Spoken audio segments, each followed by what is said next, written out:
Hello everyone, আসসালামু আলাইকুম। সকলকে স্বাগতম জানাচ্ছি আজকে আমাদের কেমিস্ট্রি লাইভ ক্লাসে। আজকে আমাদের টপিক হচ্ছে পরিমাণগত রসায়ন।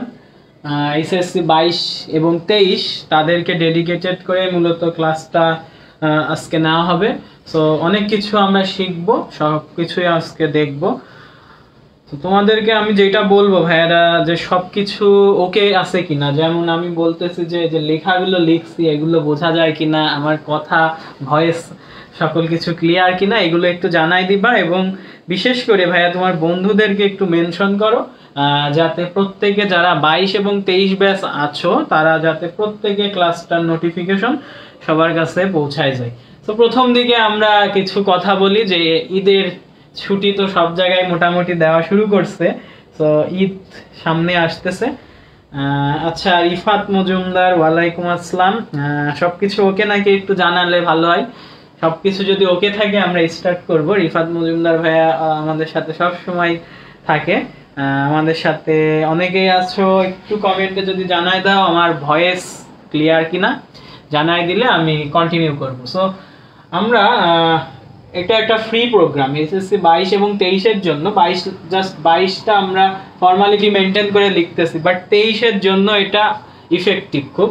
সো 22 এর জন্য আমরা যেটা তোমাদেরকে একটু বলে রাখি যে 22 এর জন্য আমরা এটা ফ্রি প্রোগ্রাম করছি, আর আমাদের 22 এর জন্য একটা অ্যাডমিশন কোর্সও চলতেছে। হ্যাঁ, সেই অ্যাডমিশন প্রোগ্রামটা হচ্ছে এসএসসি 22 ভার্সিটি প্রোগ্রাম, সেটা আমরা বলতে পারি।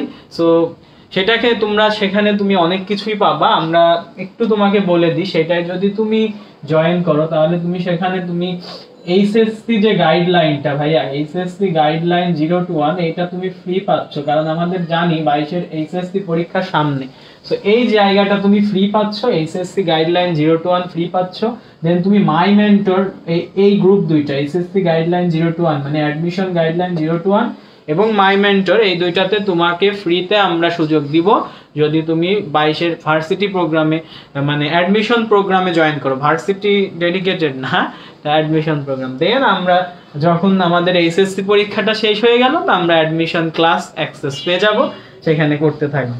তো এইটাই ছিল প্রথম দিকে আমাদের একটু কথাবার্তা, আমরা একটু বলে রাখলাম। অনেকেই জানে না, ইনবক্সে বলতেই থাকে। সো ক্লাসটা প্রথমে দেখলেই কিন্তু হয়ে যায়, বিষয়টা ক্লিয়ার হয়ে যায়। তো বাদ বাকি সব ইনফো তো আমাদের পোস্ট আকারে দেওয়াই থাকে, সেখান থেকে দেখে নিও।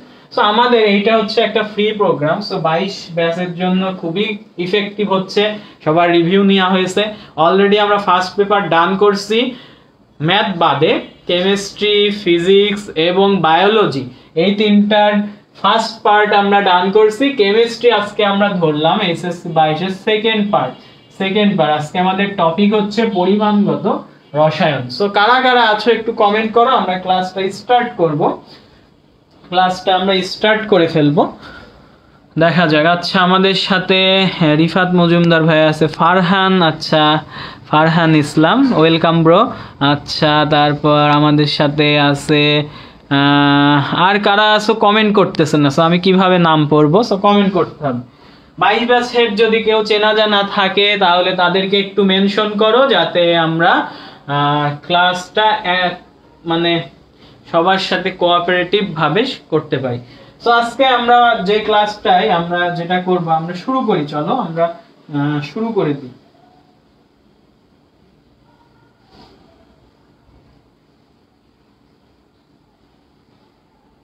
আমরা যদি শুরু করে দিই আমাদের ক্লাসটা, তবে দেখো ভাই, আমরা আজকে যেই দিয়ে শুরু করব, মূলত আমরা কিছু সৃজনশীল প্র্যাকটিস করব। দেখো আজকে আমাদের ফার্স্ট ডে সৃজনশীলটা আমরা এটা দিব। আমাদের এটা আসছে ঢাকা, সরি এটা হলো ঢাকা বোর্ড 19 সালে আসছে আমাদের। এই যে কোশ্চেনটা আমি এখন তোমাদের দিব, সেটা ঢাকা বোর্ড 19 সালে আসছে। দেখো আমরা উদ্দীপকটা আগে দিয়ে ফেলি। এরকম একটা উদ্দীপক আছে। সো খেয়াল করো, প্রত্যেকে একটু নোটটা করবা, সবার জন্য নোট করলে অবশ্যই গিফট পৌঁছে যাবে। হ্যাঁ, সো প্রথমে উদ্দীপকের প্রথমে এখানে আছে ভাই দ্রবণ 1, এখানে আছে দ্রবণ 2, এরকম দেওয়া আছে। এবং এখানে দেওয়া আছে 15 ml 0.5 molar, 15 ml 0.5 molar H2C2O4 মানে কি এটা এটার সংকেতটা দেখে এটা এই অ্যাসিডটার নাম বলে ফেলো তো সবাই কমেন্টে।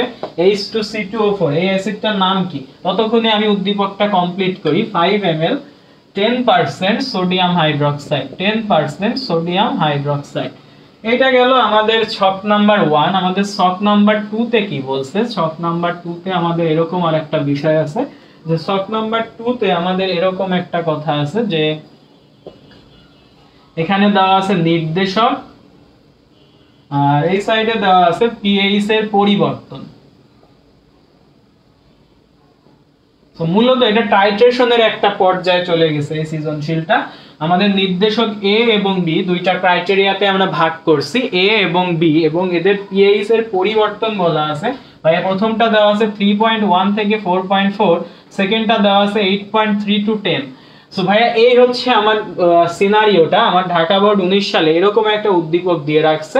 আমাদের যে কোশ্চেনটা তারা করছে ক খটা যেটা দিছে সেটা হচ্ছে বাইরে থেকে, অর্থাৎ অধ্যায়ের বাইরে থেকে দিছে, এবং গ ঘ যেটা গ নাম্বারে আমাদের দিছে যে গ নাম্বারে বলছে দ্রবণ 2 এর ঘনমাত্রা আমাকে চেয়েছে ppm এককে প্রকাশ করো।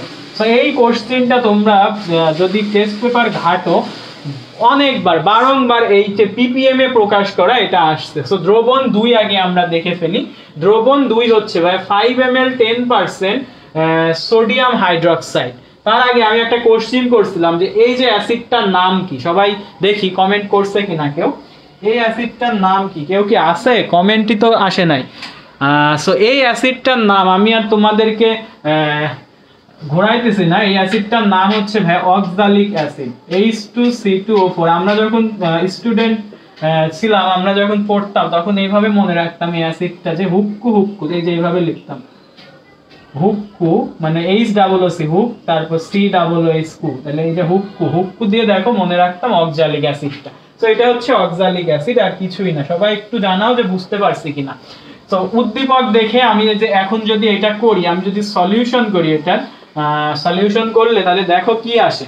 5 ml 10% সোডিয়াম হাইড্রোক্সাইড। ভাইয়া বলছে এটা ঘনমাত্রা।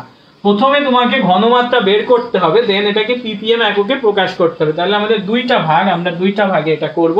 সো যেহেতু এটা একটা এইচএসসি বেস প্রোগ্রাম, সো এখানে আমরা শর্টকাট ইউজ করতে পারবো না। আমরা কিন্তু জানি ভাইয়া 10% সোডিয়াম হাইড্রোক্সাইড, এটা কিন্তু অ্যাডমিশন হলে আমরা একটা শর্টকাট দিয়ে কোপাই দিতাম। বাট এটা একটা ভার্সিটি প্রোগ্রাম তো না, এটা হচ্ছে আমাদের এইচএসসি তে, তাহলে সব দেখাইতে হবে।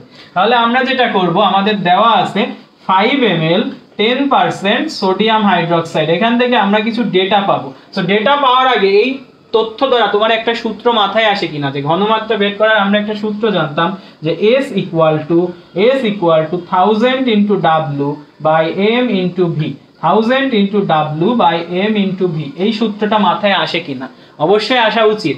এখন দেখো ভাইয়া এই জায়গায় W হচ্ছে আমার প্রদত্ত যেই ভর দেওয়া আছে সেটা হচ্ছে W। তাহলে আমরা খেয়াল করো যে 10% সোডিয়াম হাইড্রোক্সাইড এইটা মানে আমরা আগে বুঝি কিনা, এইটা একটু আমি নিচে লিখে দিই তোমার জন্য। 10% সোডিয়াম হাইড্রোক্সাইড মানে এটাকে আমরা 10% সোডিয়াম হাইড্রোক্সাইড মানে এটাকে আমরা ধরে নেব স্ট্যান্ডার্ড ফর্ম W/V তে আছে। সো W/V ভাইয়া নিচেরটা হয় দ্রবণ, তাহলে আমি বলবো যে নিচেরটা দ্রবণ, পার্সেন্ট মানে কি 100, তাহলে আমরা বলবো যে 100 ml দ্রবণে, আর উপরেরটা কি ভাইয়া? দ্রব। তার মানে এটা কি?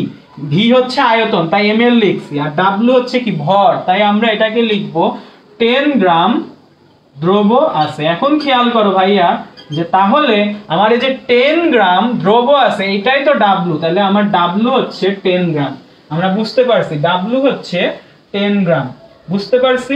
আয়তন অলরেডি তোমাকে দেওয়া আছে, সোডিয়াম হাইড্রোক্সাইডের আয়তন 5 ml, বাট আমরা এইটা কিন্তু ইউজ করতে পারবো না। কজ দেখো ভাই আমার 10% সোডিয়াম হাইড্রোক্সাইড মানে কি 5 ml, ঠিক আছে, বাট 10% মানে কি? তাহলে সোডিয়াম হাইড্রোক্সাইডের যে আয়তনটা আমি ইউজ করব ভাইয়া 100 ml দ্রবণের আয়তন ইউজ করতে হবে, তাহলে এটা হবে 100 ml। বুঝতে পারছি? V, তাহলে W পেলাম, V পেলাম, এবার M। ভাই সোডিয়াম হাইড্রোক্সাইডের M কত? এটা চিন্তা করে বের করা যাবে না। সোডিয়াম 23, অক্সিজেন 16, হাইড্রোজেন 1, তাহলে 40 গ্রাম। তো ভাইয়া সব ডেটা আমরা পেয়ে গেছি। এখন আমরা যেটা করব, এটা তো বুঝছি, এখন আমরা মান বসাবো। তো মান বসালে আমি যেইগুলো পাবো 1000 ইনটু w হচ্ছে 10, m এর মান হচ্ছে 40, v এর মান 100। সো দেখো ভাইয়া এখান থেকে যদি তুমি হিসাব করো তোমার এখানে আসবে 2.5 মোলার। আমি যেহেতু ক্যালকুলেটর আছে ডাইরেক্ট বসাই দিবা, হাতে টাতে করার দরকার নাই, যদিও করা যায় হাতে। এটা 2.5 মোলার। এইটা গেল ভাইয়া ঘনমাত্রা। আমাকে বলছে এই ঘনমাত্রাটাকে ppm এককে প্রকাশ করো। তো চলো আমরা এই সাইডে ঘনমাত্রাটাকে ppm এককে প্রকাশ করি। সো আমরা অ্যাডমিশন প্রোগ্রাম হলে 10 কিউব ms এই যে শর্টকাটটা বসায় করে ফেলতাম, বাট এখানে 10 কিউব ms শর্টকাট বসানো যাবে না। এখানে যেটা করতে হবে ভাইয়া, আমরা ফার্স্টে হেডিং দেব ppm এককে প্রকাশ, দেন লিখব ঘনমাত্রা s ইকুয়াল টু 2.5 মোলার। তো ভাইয়া এই মোলার মানে কি? এই মোলারকে আমি ইচ্ছা করলে লিখতে পারি মোল পার লিটার, ঘনমাত্রা মোল পার লিটার। সো মোল পার লিটার। এখন ভাইয়া আমরা সবাই জানি যে ppm মানে কি? ppm মানে আলটিমেটলি তোমাকে মিলিগ্রাম পার লিটারে যেতে হবে। ভাইয়া খেয়াল করো অলরেডি নিচে আমার লিটার আছেই, তাহলে এই যে মোলটাকে আমাকে মিলিগ্রামে নিয়ে যাইতে হবে। সো আমি মোল থেকে ডাইরেক্ট মিলিগ্রামে যেতে পারি না, আমরা মোল থেকে আগে গ্রামে যেতে পারি। সো মোল থেকে ভাইয়া গ্রামে যাওয়ার জন্য তোমাকে গ্রাম আণবিক ভর দ্বারা ভাগ করতে হবে। সো গ্রাম আণবিক ভর হচ্ছে সোডিয়াম হাইড্রোক্সাইডের ক্ষেত্রে কত ভাইয়া? 40। এই 40 দ্বারা যখনই তুমি গুণ করবা এই মোলটা চলে যাবে গ্রামে, এটা হয়ে গেল গ্রাম পার লিটার। সো ভাইয়া গ্রাম পার লিটারে যাওয়ার পরে আমরা যেটা দেখব, গ্রাম পার লিটারের পরে আমরা এখন যাব মিলিগ্রাম পার লিটার। সো গ্রাম পার লিটারে চলে গেছি। এখন যেটা করব 2.5 ইনটু 40 ইনটু মিলিগ্রাম মানে কি 10 গ্রামের থেকে একটা ছোট একক মিলিগ্রাম। তাহলে যেটা করব আমরা, এটা দেখো গ্রাম এখানে থাকে, গ্রাম ডেসি ডেসি সেন্টি মিলি, এখানে মিলি থাকে। কয় ঘর নিচে থাকে ভাইয়া? 3 ঘর। তাহলে আমি যদি গ্রাম থেকে মিলিতে যাইতে চাই 10 কিউব দ্বারা একটা গুণ করে দিব। তো 10 কিউব দ্বারা গুণ মানে এটা পেয়ে গেলাম মিলিগ্রাম পার লিটার। আর আমরা সবাই জানি মিলিগ্রাম পার লিটার মানেই ppm। সো এটা হিসাব করে আমার কত আসে আমি বসাই ফেলি, হিসাব করে আমাদের আসবে 1.1 ইনটু 10 টু দি পাওয়ার 5। আচ্ছা 1 into 10 to the power 5 ppm। So ভাইয়া আমরা ফার্স্টটা করে ফেললাম। এইটা খুবই সহজে করা যায়, বাট আমাদের যেহেতু এটা অ্যাডমিশন প্রোগ্রাম নয়, আমাদের একটা এইচএসসি বেসড প্রোগ্রাম, সো আমরা পুরোটা ডিটেইলস ভেঙে দেখাইছি। এই যে ppm এককে প্রকাশ তোমাদের ভাগ্য ভালো থাকলে যে কোনো বোর্ডে ভাইয়া চলে আসবে, এমনকি 2-3টা বোর্ডেও চলে আসবে এই সেম ম্যাথটাই অনেকবার আসছে। সো ভাইয়া আমরা বুঝতে পারছি একটা ট্রিক্স এখানে দেখবা 5 ml, তুমি কিন্তু যে এই যে ভিটা 5 ml বসাতে পারবা না যখন এখানে পার্সেন্টেজ দেওয়া থাকবে, কারণ দ্রবণেরটা বসাতে হবে তোমাকে। দ্রবণ তাহলে 100 ml এ আমি চিন্তা করছি, ভি আমি 100 বসাবো, এই জায়গাটা একটু সতর্ক থেকো। সো ভাইয়া গ নাম্বার আমরা বুঝে ফেলছি, আশা করি সবাই বুঝতে পারছো। সবাইকে ধন্যবাদ। যে আচ্ছা মুফাজ্জল হোসেন 1000 দিয়ে গুণ বলছে, ঠিক আছে, হ্যাঁ ঠিক আছে 1000 দিয়ে গুণ করছি এই যে লাস্টে। সো ভাইয়া এটা তাহলে আমাদের হয়ে গেল গ নাম্বার। আমরা এখন ঘ নাম্বারে চলে যাই। চলো আমাদের ঘ নাম্বার কি বলছে। আমাদের ঘ নাম্বারে যেটা বলছে সেটা হচ্ছে দ্রবণ 1 এবং দ্রবণ 2 দুইটা দ্বারা ট্রাইট্রেশন করতে হবে। সো ভাইয়া ঘ নম্বরে বলছে দ্রবণ 1, সবাই লিখো দ্রবণ 1 ও দ্রবণ 2 দ্বারা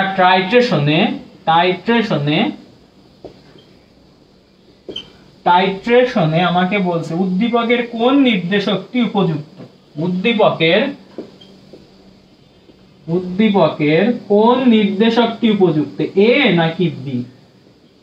সো ভাইয়া এখানে কিন্তু অনেকগুলো বিষয় আছে, কোন নির্দেশকটি উপযুক্ত আমি এই জায়গায় লিখে দিই, জায়গা লাগবে। তো ভাইয়া এখানে তোমাকে আলটিমেটলি একটু প্যাচ দিয়ে বলছে, ডাইরেক্ট কোশ্চেনটা করে নাই, যে দ্রবণ 1 হচ্ছে অক্সালিক অ্যাসিড, দ্রবণ 2 হচ্ছে সোডিয়াম হাইড্রোক্সাইড, এই দুইটা ট্রাইট্রেশন করাতে হবে। মানে কি এই দুইটা একত্রে বিক্রিয়া করাতে হবে। বিক্রিয়ার ফলে তুমি বলছে যে উদ্দীপকের কোন নির্দেশকটি উপযুক্ত, মানে এখানে নির্দেশকের নাম বলা দেওয়া নাই, বাট পিএইচ দেওয়া আছে। তার মানে এই দুইটা দ্রবণের বিক্রিয়ার ফলে তোমাকে আগে পিএইচ বের করতে হবে, অথবা মিশ্রণের প্রকৃতি বের করতে হবে। যদি ভাইয়া মিশ্রণের প্রকৃতি আমার অম্ল আসে তাহলে আমি এইটা বের করব, এইটা ইউজ করব। আর যদি মিশ্রণের প্রকৃতি আমার ক্ষারীয় আসে তাহলে আমি এইটা ইউজ করব। সো আগে আমাকে এই দ্রবণ 1 এবং দ্রবণ 2 এই দুইটার মিশ্রণের প্রকৃতি বের করতে হবে। সো সেই জন্য আমাকে দুইটা রিঅ্যাকশন করাতে হবে। দেখো আমরা কিভাবে কোন স্টেপে করি, তোমরা এতটুকু বুঝছো কিনা যে উদ্দীপকটা বুঝছো কিনা একটু জানাও। উদ্দীপকটা যদি বুঝে থাকো তাহলে একটু জানাও, আমরা শুরু করি আমাদের যে বিষয়টা। আমরা চলো ফার্স্টে শুরু করি।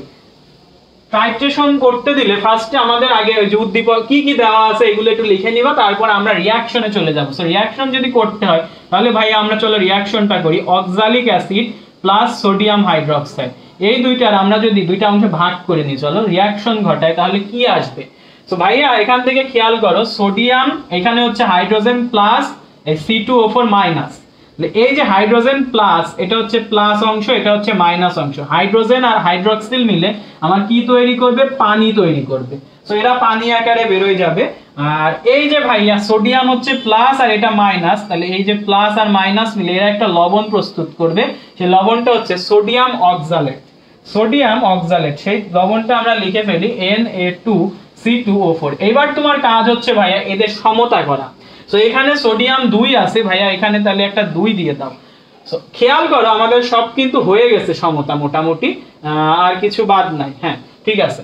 সো ভাইয়া সমতা হয়ে গেছে। এখন আমরা যে কাজটা করব, আচ্ছা সমতার ক্ষেত্রে আমরা হাইড্রোজেনটা একটু হিসাব করি। দাঁড়াও, 2 এখানে 2 4, তাহলে এখানে হাইড্রোজেনের 4টা হতে হবে। আচ্ছা এটা প্যারা না, এটা আমার লাগবে না।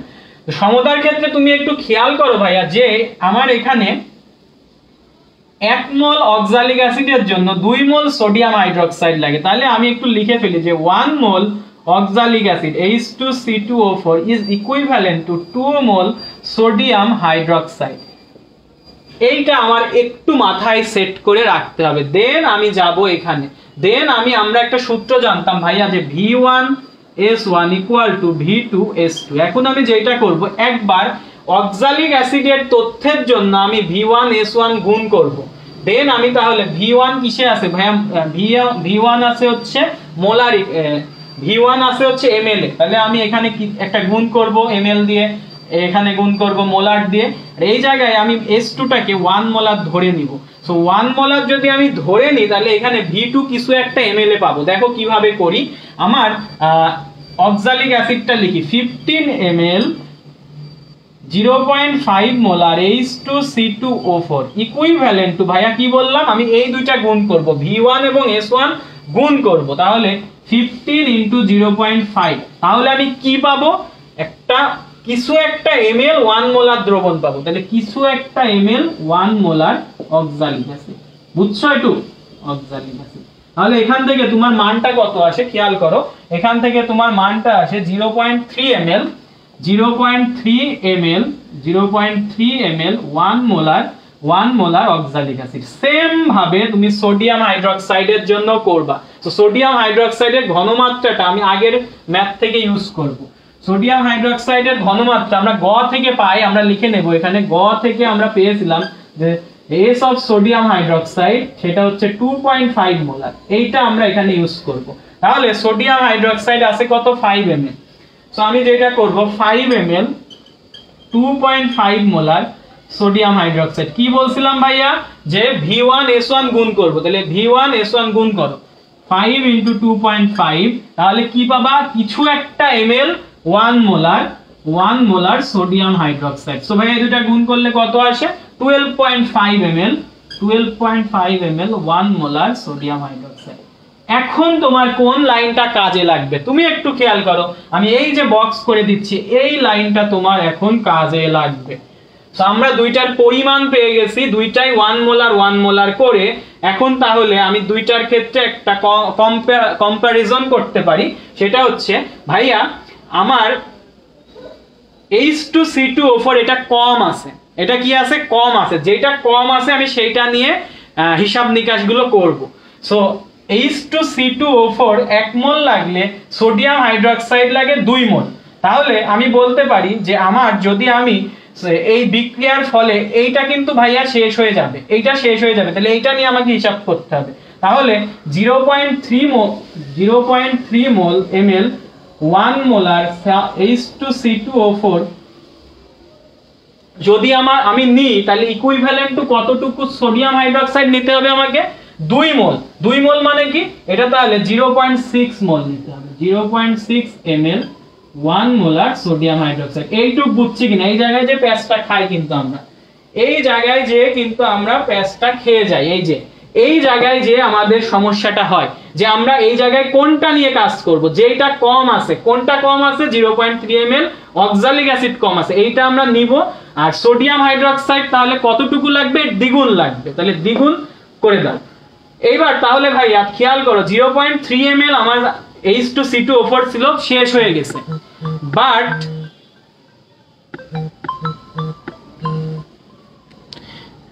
0.3 ml H2C2O4 আমার এটা লাগতো, এটা শেষ হয়ে গেছে।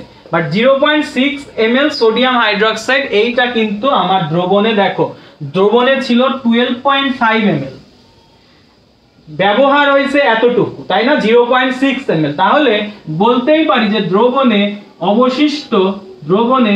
অবশিষ্ট সোডিয়াম হাইড্রোক্সাইডের পরিমাণ আমরা বলতে পারি যে মোট ছিল ভাইয়া 12.5 মাইনাস 0.6 ml 1 মোলার। সো আমরা এখান থেকে যদি হিসাব করি আমাদের চলে আসে দাঁড়াও এখানে কত আসে 11.9 ml 1 মোলার সোডিয়াম হাইড্রোক্সাইড। তাহলে এইটা দ্রবণে অবশিষ্ট থাকে। আমরা এখন খেয়াল করব দ্রবণে অবশিষ্ট আছে একটা ক্ষার। সো যেহেতু ভাই একটা ক্ষার দ্রবণে অবশিষ্ট আছে, সো তাহলে আমরা মিশ্রণের প্রকৃতি কি বলবো, ক্ষারীয়। তাহলে মিশ্রণের প্রকৃতি আমরা বলতে পারি, অতএব মিশ্রণের প্রকৃতি মানে মিশ্রণটা হবে ক্ষারীয়। এখন খেয়াল করো আমরা সবাই আবার বলতে জানি যে ক্ষারীয় একটা দ্রবণের pH কি হয়, pH is greater than 7। তো যেহেতু ক্ষারীয় দ্রবণের pH greater than 7 হয়, তাহলে তোমরাই এখন বলো আমার নির্দেশক A ইউজ হবে নাকি B ইউজ হবে, তোমরাই এখন আমাকে বলে দাও। দেখি আমি ওয়েট করতেছি তোমাদের অ্যানসারের জন্য।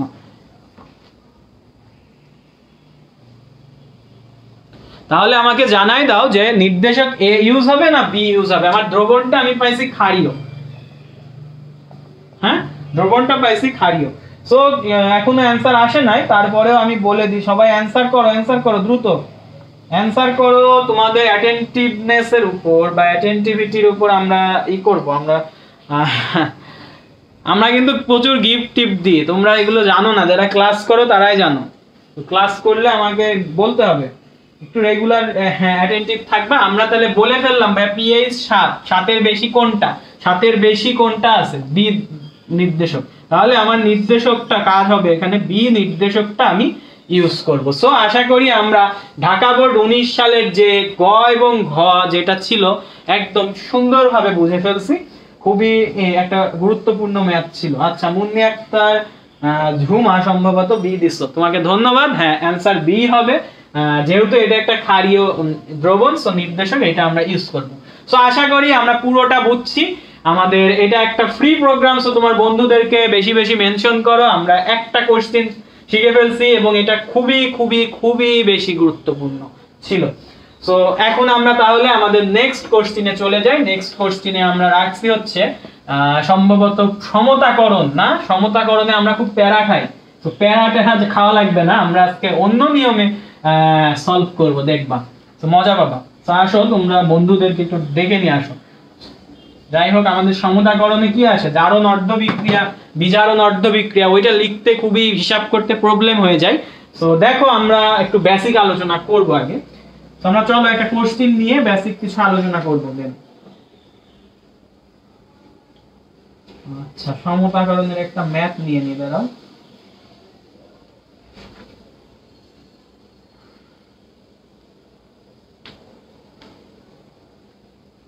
আচ্ছা এই তো একটা ম্যাথ আমরা পেয়ে গেছি, এই ম্যাথটা একটু খেয়াল করো।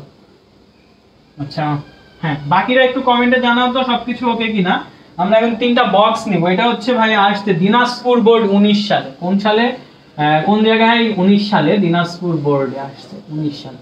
তো আমাদের আজকের দিনে 2 নাম্বার ম্যাথ, আমরা তিনটা বক্স নিব। এখানে তিনটা বক্সের মধ্যে প্রথমটাই আছে ভাইয়া এরকম যে 22 ml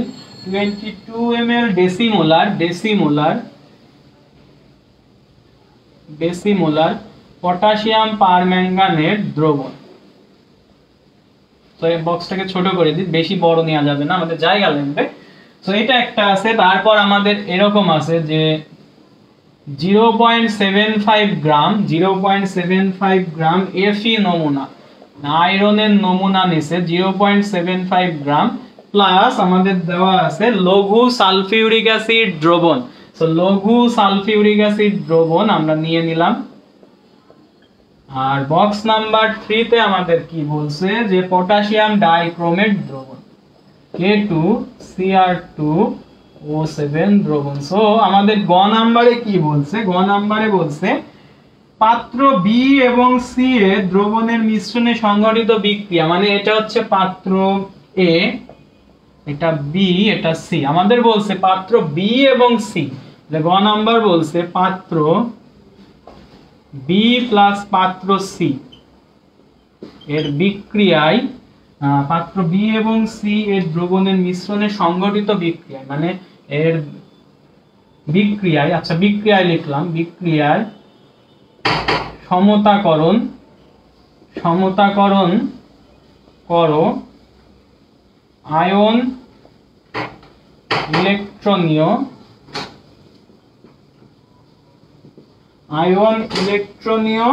পদ্ধতিতে।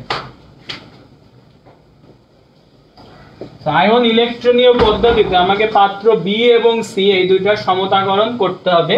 তো খেয়াল করো পাত্র বি এবং সি তে কি কি আছে এইটা আগে একটু খেয়াল করতে হবে। দেখো ভাই আয়রন আছে, আয়রনের সাথে সালফিউরিক অ্যাসিড মিশাইছি ফার্স্টে আমি, তাহলে আয়রন আর সালফিউরিক অ্যাসিড এই দুইটা মিলে আমাকে কি তৈরি করবে, ফার্স্টে আয়রন এবং সালফিউরিক অ্যাসিড মিলে প্রস্তুত করবে হচ্ছে FeSO4, মানে কি ফেরাস সালফেট। সো ফার্স্টে আমরা যেটা করব, আমি তোমরা লিখবা কিন্তু এই যে পাত্র বি তে এটা আছে, সি তে এটা আছে, ফার্স্টে পাত্র বি এর মধ্যে একটা রিঅ্যাকশন হবে, সেটা হচ্ছে আয়রন প্লাস সালফিউরিক অ্যাসিড, এরা বিক্রিয়া করে তৈরি করবে ফেরাস সালফেট। এতটুকু আমরা তো সবাই বুঝতে পারবো, যারা পারি না তারাও লিখতে পারবো এতটুকু। দেন আমরা যেটা করব, আমরা একটু সমতাকরণের ক্ষেত্রে আমরা একটু উল্টা প্রসেস অ্যাপ্লাই করব। যেহেতু ভাই আয়ন ইলেকট্রনীয় পদ্ধতি বলছে, মানে কি আমাকে জারণ অর্ধ বিক্রিয়া দেখাতে হবে, বিজারণ অর্ধ বিক্রিয়া দেখাতে হবে। বাট ফার্স্টে জারণ অর্ধ বিক্রিয়া, বিজারণ অর্ধ বিক্রিয়া বুঝতে আমাদের একটু কষ্ট হয়। সো আমরা আগে অ্যাডমিশন স্টাইলে যেটা আমরা শর্টকাটে করি ওইটা নিচ দিয়ে করতে করতে উপরে উঠবো। সেটা আমরা বলি উল্টা প্রসেসে সমতাকরণ। দেখো কারোর যদি জানা না থাকে সো জেনে নাও। আমরা প্রশ্নটা তো বুঝছি, বি আর সি এর সমতা করব দ্রবণ যখন মেশাবো। সো প্রশ্নটা মুছে ফেলি, একটু প্রশ্নটা মুছে ফেলি, আমাদের জায়গা লাগবে একটু। সো আমরা এখন যেটা করব ফার্স্টে কি, তাহলে এটা এখান থেকে আমরা পাচ্ছি ফেরাস সালফেট আর এখান থেকে পাচ্ছি পটাশিয়াম ডাইক্রোমেট। এখন আমরা এই দুইটা একটা অম্লীয়, এই সালফিউরিক অ্যাসিড দ্বারা বোঝাচ্ছে এটা একটা অম্লীয় মাধ্যম। তো আমরা নিচ থেকে শুরু করি, চলো আমরা ফার্স্টে দিব, ফার্স্টে লিখি আমরা জারকটা। জারক কারা ভাইয়া? জারক হচ্ছে তারাই, তোমরা একটু নোট করে নাও, জারক হচ্ছে তারাই যাদের জারণ মান থাকে সর্বোচ্চ। তুমি খেয়াল করো এই জায়গায় তুমি যদি জারণ মান বের করো, ক্রোমিয়ামের জারণ মান তুমি পাবা +6, আয়রনের জারণ মান পাবা +2। সো +2, আয়রনের জারণ মান কিন্তু +3ও হতে পারে। সো আয়রনের জারণ মান +3ও হতে পারে, যেহেতু এখানে 2 আছে তাহলে কম আছে, কম থাকা মানে এটা হচ্ছে বিজারক। আর এই ক্রোমিয়ামের জারণ মান সর্বোচ্চই 6, আছেও 6, তাহলে এটা হচ্ছে জারক। তাহলে আমরা খেয়াল করো আগে জারক লিখবো। সো নিচ থেকে লিখি পটাশিয়াম K2Cr2O7, জারক লিখে ফেললাম। দেন আমরা কি লিখবো, আমাদের যে মাধ্যমটা কি ভাই? অ্যাসিডীয় মাধ্যম, তাহলে সালফিউরিক অ্যাসিড লিখো। মাধ্যমের জন্য আমরা অ্যাসিড দিলাম। দেন আমরা যেটা লিখবো সেটা হচ্ছে জারক লিখছি, অ্যাসিড লিখছি, এবার বিজারক কি? ফেরাস সালফেট লিখে ফেললাম। এইবার আমরা সমতাকরণ করব। তো সমতাকরণ করার জন্য ভাই যে তুল্য সংখ্যাটা তোমাকে জানতে হবে। ফার্স্ট অফ অল তোমাকে জারক বিজারক আইডেন্টিফিকেশন করতে হবে। আমরা করে ফেলছি, এটা হচ্ছে জারক, এটা হচ্ছে বিজারক। দেন তোমাকে জারক বিজারকের তুল্য সংখ্যা জানতে হবে। ভাইয়া আমরা সবাই জানি পটাশিয়াম ডাইক্রোমেট, এই যে পটাশিয়াম ডাইক্রোমেট এটা তুল্য সংখ্যা হচ্ছে প্লাস কত? +6। তাহলে এটা তুল্য সংখ্যা হচ্ছে 6। আর ফেরাস সালফেট এটা তুল্য সংখ্যা হচ্ছে 1। যদি তুল্য সংখ্যা নিয়ে প্রবলেম থাকে তাহলে আমার কাছে তোমরা জানাবা, আমি তোমাদের শিখাই দেব। আমার ভিডিও দেওয়া আছে একটা, ওটা লিংক দিয়ে দিব। সো ভিডিও করাই আছে, তুমি আমাকে জানাবা, আমি তোমাকে লিংকটা দিয়ে দিব। তো তুল্য সংখ্যা আশা করি সবাই জানি। তুল্য সংখ্যা আর কিছুই না ভাইয়া, ওই যে আদান প্রদান কিন্তু ইলেকট্রনের সংখ্যা। সো পটাশিয়াম ডাইক্রোমেট অম্লীয় মাধ্যমে হচ্ছে 6, ফেরাস সালফেট 1। দেন তুল্য সংখ্যা নিচে নিচে লেখার পরে আমরা কি করব? তুল্য সংখ্যাটা বিনিময় করে দিব। সো বিনিময় যদি করি, দেখো ভাইয়া পটাশিয়াম ডাইক্রোমেটের ছিল 6, এই 6 যাবে ফেরাস সালফেটের কাছে, এই 1 যাবে পটাশিয়াম ডাইক্রোমেটের কাছে। এতটুকু আমরা আশা করি বুঝছি। এতটুকু বোঝার পরে আমরা এখন লিখবো হচ্ছে এখানে প্লাস মাইনাস দিকে যৌগ লিখবো। সো প্লাস মাইনাস দেখে দেন আমাদের নেক্সট স্টেপ প্লাস মাইনাস দেখে যৌগ লেখা। সো প্লাস মাইনাস কোনটা কোনটা দেখবো। দেখো ভাই, জারকের প্রথমটা নিব, অ্যাসিডের দ্বিতীয়টা নিব, দুইটা মিলে কি তৈরি করছে? Potassium sulphate, K2SO4। এতটুকু লিখছি। দেন আমরা জারকের দ্বিতীয়টা নিব, অ্যাসিডের দ্বিতীয়টা নিব। সো জারকের দ্বিতীয়টা হচ্ছে ক্রোমিয়াম, অ্যাসিডের দ্বিতীয়টা হচ্ছে সালফেট। তো দুইজন মিলে কি তৈরি করবে? ক্রোমিয়াম সালফেট প্রস্তুত করবে। তবে এখানে সালফেটের জারণ সংখ্যা 2 একে দিব, ক্রোমিয়ামের জারণ সংখ্যা 3 একে দিব। এইবার ভাইয়া প্লাস মাইনাস দিকে যৌগ লেখা শেষ। নেক্সট স্টেপ হচ্ছে ভাই জারকে কয় পরমাণু অক্সিজেন আছে এটা দেখতে হবে। তার আগে ভাইয়া এখানে আমরা একটু সমতাকরণ করি যে পটাশিয়াম আছে 2টা, আর এখানে আছে কয়টা ভাই? 1টা। সো এখানে একটা 2 দিয়ে দাও, এখানে একটা 2 দিয়ে দাও। সো 2 দিয়ে দিলাম। দেওয়ার পরে সমতাকরণ হয়ে গেছে। এইবার তুমি খেয়াল করো যে খেয়ালটা করবা কি যে এখানে এই যে জারকে এখন কয় পরমাণু অক্সিজেন আছে? 7 দুগুণ 14টা অক্সিজেন আছে। জারকে যেই কয় পরমাণু অক্সিজেন থাকবে আমি উৎপাদে তত মোল পানি লিখবো। তাহলে 7 দুগুণ 14টা অক্সিজেন আছে, আমি উৎপাদে লিখবো 14 মোল পানি। তাহলে জারকের কাজ শেষ, আমার অ্যাসিডের কাজ শেষ। এবার পড়ে আছে কে? বিজারক। সো বিজারকের কাজ কি? বিজারক হচ্ছে এখানে কি তৈরি করবে সেইটা আমাকে লিখতে হবে। সো বিজারক এখানে তৈরি করবে ভাইয়া, বিজারক এখানে তৈরি করবে আয়রন 2 থেকে আয়রন 3 তে যাবে। সো আয়রন 3 তে গেলে আমি লিখতে পারি যে FeSO4। তাহলে এইটাকে আমি আয়রনের 3টা ওকে দিব, সালফেটের 2টা ওকে দিব। খেয়াল করো ভাইয়া, সমতাকরণ করতে হবে এখন। তো সমতাকরণ করার জন্য ভাই আয়রন আছে এখানে কয়টা? 6টা, এখানে আছে 2টা। সো এখানে একটা 3 দিয়ে দাও, 3 দুগুণ 6টা। সো এইটা গেল একদম আমার ঢালাও ভাবে, এটা একদম ঢালাও ভাবে করলাম। এখন আমি কি করব? উল্টা প্রসেসে আগাবো বলছি। সো এইটা আমি নিচের লাইন, একদম আমার শেষ লাইন এইটা। দেন আমি এখান থেকে দর্শক আয়নগুলো বাদ দিয়ে উপরে লিখবো। কি করব? দর্শক আয়ন বাদ দিব। সো দর্শক আয়ন যদি আমি বাদ দিই, তোমাকে আগে দর্শক আয়ন কি সেটা চিনতে হবে। মানে এখন আমি আয়ন আকারে লিখবো। আমাদের প্রশ্নটাই হচ্ছে আয়ন ইলেকট্রনীয় পদ্ধতিতে হিসাব নিকাশটা করতে হবে। সো এখান থেকে তোমাকে এই যে এইসব লিখলে হবে না, তোমাকে আয়ন আকারে ফর্ম করতে হবে। সো আয়ন আকারে ফর্ম করার জন্য তুমি মনে রাখবা দর্শক আয়ন মূলত 3টা জায়গায় থাকে, 3টা জায়গা তোমাকে চিনতে হবে। প্রথম কথা হচ্ছে ভাইয়া জারকের প্রথম যে মৌলটা সেটা হচ্ছে দর্শক আয়ন, একে বাদ দিতে হবে। কারণ দর্শক আয়ন এর কোনো জারণ সংখ্যা চেঞ্জ হয় না, এরা বিক্রিয়ায় করেই না, এরা খালি বসে বসে দেখে। সো এদেরকে বাদ দিয়ে দাও। সো এদেরকে যদি বাদ দিয়ে দাও তাহলে দেখো জারকের প্রথমটা বাদ দাও। কয়টা পটাশিয়াম আছে ভাই? 2টা পটাশিয়াম আছে। সো এদেরকে যদি আমি বাদ দিই তাহলে এই Cr2O7 এর মাথার উপর 2টা মাইনাস চলে আসবে। সো লিখে ফেলো Cr2O7 এর মাথার উপর 2টা মাইনাস দিয়ে দাও। আগে আমি এইসব 2 লিখতেছি না, পরে লিখবো। প্লাস ভাইয়া সালফিউরিক অ্যাসিড, এইখানে খেয়াল রাখবা যে অ্যাসিডীয় মাধ্যম বোঝানোর জন্য আমাকে সালফিউরিক অ্যাসিড লেখার প্রয়োজন নাই, আমাকে জাস্ট হাইড্রোজেন বা প্রোটন বোঝালেই হলো। তো আমি যেটা করব সালফিউরিক অ্যাসিডের জায়গায় প্রোটন লিখব। সো কি লিখব? প্রোটন লিখলাম, H+ লিখলাম। এইবার ফেরাস সালফেট, ফেরাস সালফেটে তাহলে আমি কি বললাম যে আমার এই যে এখানে এই যে অ্যাসিডের 2 নাম্বারটা দর্শক আয়ন, জারকের প্রথমটা দর্শক আয়ন, আর বিজারকের ক্ষেত্রে এই যে সালফেট কিন্তু একবার অলরেডি দর্শক আয়ন হয়ে গেছে, তার মানে বিজারকের ক্ষেত্রে 2 নাম্বারটা দর্শক আয়ন। তাহলে এখানে আমি জাস্ট লিখবো Fe2+। এবার বিক্রিয়া করাবো। সো বিক্রিয়া করাও, বিক্রিয়া করানোর ফলে কি হয় সেটা আমরা পরে দেখি। আগে দেখি ভাইয়া তুল্য সংখ্যাগুলো খেয়াল করো। এর কয়টা ছিল?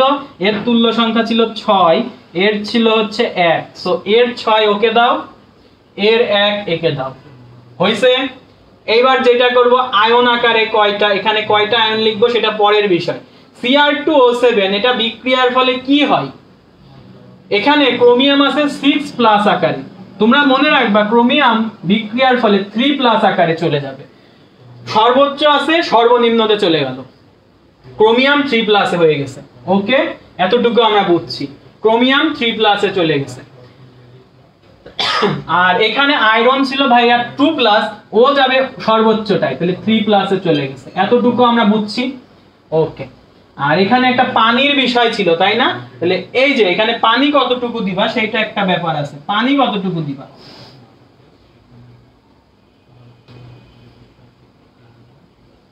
সো পানি এখানে ভাইয়া দেখো এখানে অক্সিজেন কয় পরমাণু আছে? 7 পরমাণু আছে। তাহলে এখানে পানি দিবা 7 অণু পানি দিবা, তুমি 7 অণু পানি দিবা। এবার তুমি সমতাকরণ করো। এখানে ভাইয়া এখানে যদি আমি সমতাকরণটা করে ফেলি, এখানে আয়রন কয়টা আছে? 6টা আছে। এখানে একটা 6 দাও। ওকে, ঠিক আছে। এখানে হাইড্রোজেনটা আমরা এখন সমতাকরণ করব। সো হাইড্রোজেন যদি সমতাকরণ করি ভাইয়া 7 দুগুণ 14 অণু হাইড্রোজেন আছে এখানে এই সাইডে। তাহলে এখানে আমি 14টা হাইড্রোজেন দিয়ে দিব। হইছে? এইটা গেল ভাইয়া আমার কি, এইটা গেল আমার 1 নাম্বার স্টেপ ছিল, এটা গেল 2 নাম্বার স্টেপ। এইটা কিন্তু আমাদের ওই যে দেখো কি করি, আমরা এইবার লিখে ফেলতে পারবো জারণ অর্ধবিক্রিয়া এবং বিজারণ অর্ধবিক্রিয়া। আমরা উল্টা প্রসেসে আগাচ্ছি। এটা ছিল আমাদের 1 নাম্বার, তারপর এখান থেকে দর্শকায়ন বাদ দিয়ে আমি 2 নাম্বার প্রসেস বললাম। এবার 3 নাম্বার প্রসেসটা হচ্ছে আমি ফার্স্টে লিখবো জারণ অর্ধবিক্রিয়া, নিচে লিখবো হচ্ছে বিজারণ অর্ধবিক্রিয়া।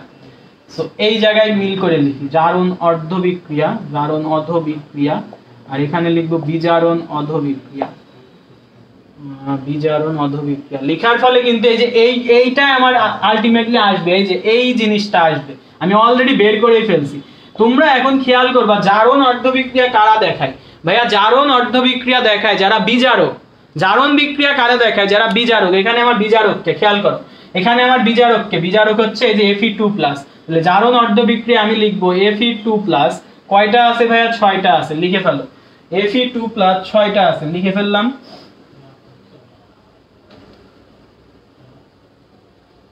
আচ্ছা, কোশ্চেনটা কি ছিল? কোশ্চেনটা হ্যাঁ ঠিক আছে। সো Fe2+ এটা ছিল কয়টা? 6টা। আচ্ছা 6টা এখানে লিখবো, 6টা আগেই আচ্ছা লিখে ফেলি, 6টা লিখে ফেললাম, 6টা আছে। এখন এই 6টা দেখো ভাই আমি এখন কয়টা ইলেকট্রন, জারণ অর্ধবিক্রিয়ায় মানে কি ইলেকট্রন ত্যাগ করবে, তাহলে কয়টা ইলেকট্রন ত্যাগ করবে সেটা হচ্ছে বিষয়। তুমি সবসময় মনে রাখবে ভাই এই যে তুল্য সংখ্যা দুইটা লসাগু করবা, এই দুইটা লসাগু করবা, লসাগু করে দেখবা যে কয়টা ইলেকট্রন ত্যাগ করবে। দেখো 6 আর 1 এর লসাগু হয় 6, তার মানে 6টা ইলেকট্রন ত্যাগ করবে। 6টা ইলেকট্রন ত্যাগ করার ফলে এই যে এই ফর্মটা গঠন করবে সেটা হচ্ছে ভাই এই যে এই ফর্মটা গঠন করবে। তাহলে এটা হবে Fe3+6, Fe3+6 হইছে। আর তাহলে বিজারণ অর্ধবিক্রিয়া কারা দিবে? যারা হচ্ছে বিজারণ অর্ধবিক্রিয়া কারা দিবে? যারা হচ্ছে জারক। জারককে এখানে Cr2O7 2-, তাহলে Cr2O7 2-। তো বিজারণ বিক্রিয়ায় কি হয়? ইলেকট্রন গ্রহণ করে। এ যদি 6টা ইলেকট্রন ত্যাগ করে ও 6টা ইলেকট্রন গ্রহণ করবে। তাহলে কি ফর্মে যাবে ভাইয়া? Cr3+, Cr3+। সো Cr3+, এটা কয় অণু হবে? এখানে একটা 2 হবে। হ্যাঁ, এই যে এখানে ক্রোমিয়াম 2টা আছে, এখানে একটা 2 হবে। সো এখানে একটা 2 হবে। এখন এই দুইটা তুমি যোগ করো, দেখো নিচের ফর্মটাই পেয়ে যাবা, নিচের ফর্মটাই পেয়ে যাবা। আমরা কিন্তু আগেই নিচের ফর্মটা লিখে ফেলছি। দেখো Cr2O7 আছে, তারপর এখানে একটা প্রোটনের বিষয় ছিল, ওইটা আমরা লিখি না, দাঁড়াও। হ্যাঁ প্রোটনের, হ্যাঁ তোমরা বলছো, ঠিক আছে। হ্যাঁ প্রোটনের বিষয়টা আমরা একটু লিখে দিই, প্রোটনের বিষয়টা এখানে চলে আসে। দেখো ভাই প্রোটনের বিষয়টা কেমন লিখলাম, এখানে 7টা অক্সিজেন পরমাণু আছে। তো 7টা অক্সিজেন পরমাণু যেহেতু আছে, এখানে 7 মোল পানি পাবা তুমি। 7 মোল পানি পেলে এই দিকে গেলে 14 অণু হাইড্রোজেন হয়ে গেছে। এই 14 অণু হাইড্রোজেনকে ব্যালেন্স করার জন্য এখানে একটা 14 অণু হাইড্রোজেন দিয়ে দিবা। সো তাহলে এখানে দেখো এবার হিসাব করো, Cr2O7 আছে, ইলেকট্রন তো কেটে যাবে, 14 হাইড্রোজেন আয়ন আছে, 6 Fe2 আছে। সো বাম সাইড আমার ডান সাইডে কি 2 Cr3+ আছে, 7 অণু পানি আছে, 6 Fe3 আছে। আমি কিন্তু আগেই আমার রেজাল্টটা লিখে ফেলছি। কিভাবে? উল্টা প্রসেসে। প্রথমে এটা লিখছি, পরে এটা লিখছি, পরে এটা লিখছি। কিন্তু পরীক্ষার হলে তো স্যার জানতেছে না তুমি উল্টা প্রসেসে করছো নাকি সোজা প্রসেসে করছো। সো এই হলো কথা। রাইহান ইসলাম আদি, ওয়েলকাম, ওয়ালাইকুম আসসালাম। সো দেখো ভাইয়া বুঝতে পারছো কিনা এইগুলা যদি আমরা বুঝে থাকি, সো আমাদের একটা হিউজ পার্ট শেষ করছি আমরা, সমতাকরণ একটা হিউজ পার্ট এটা কিন্তু। সো এইটা আমরা বুঝছি কিনা? হ্যাঁ ধন্যবাদ রাইহান। ওকে, তো দেখো আমরা বুঝছি কিনা জানাই দিতে হবে। এটা কিন্তু খুবই একটা ইফেক্টিভ প্রসেস। সো এটা আমরা শেষ করলাম, আশা করি বুঝছো সবাই। 3 নাম্বার আমাদের পেয়ে গেলাম আমরা, গ নাম্বার ডান। এবার ঘ নাম্বারে চলো আমরা চলে যাই। ঘ ঘ নাম্বারে আমাদের কি বলছে, আমরা প্রত্যেকেই জানি এখান থেকে ভেজালের ম্যাথটা তো অনেক বেশি আসে, তাই না? তো ঘ নম্বরে এই ভেজালটাই চাইছে আমাদের। ঘ নম্বরে বলছে আমাদের যে উদ্দীপকের নমুনা আয়রনের বিশুদ্ধতা গাণিতিকভাবে যাচাই করো। তাহলে উদ্দীপকের নমুনা হতে আয়রনের বিশুদ্ধতা গাণিতিকভাবে যাচাই করো, গাণিতিকভাবে বিশ্লেষণ করো বা যাচাই করো, এরকম একটা কোশ্চেন আছে আমাদের। তো গাণিতিকভাবে আমাদের বলছে যে যাচাই করো। আচ্ছা ঠিক আছে, যাচাই টাচাই করব আমরা, দেখো কিভাবে আগাতে হবে। সো এখানে কিন্তু আমার গ নাম্বারটা লাগবে, আমরা গ নাম্বার মুছে ফেললাম বাট এখানে লাগবে আমাদের। হ্যাঁ, আমরা একটু খেয়াল করি গ নাম্বারে আমাদের কি ফর্মটা আমরা পাইছিলাম। সো গ নাম্বারে আমরা এরকম পাইছিলাম, দেখো ভাইয়ারা,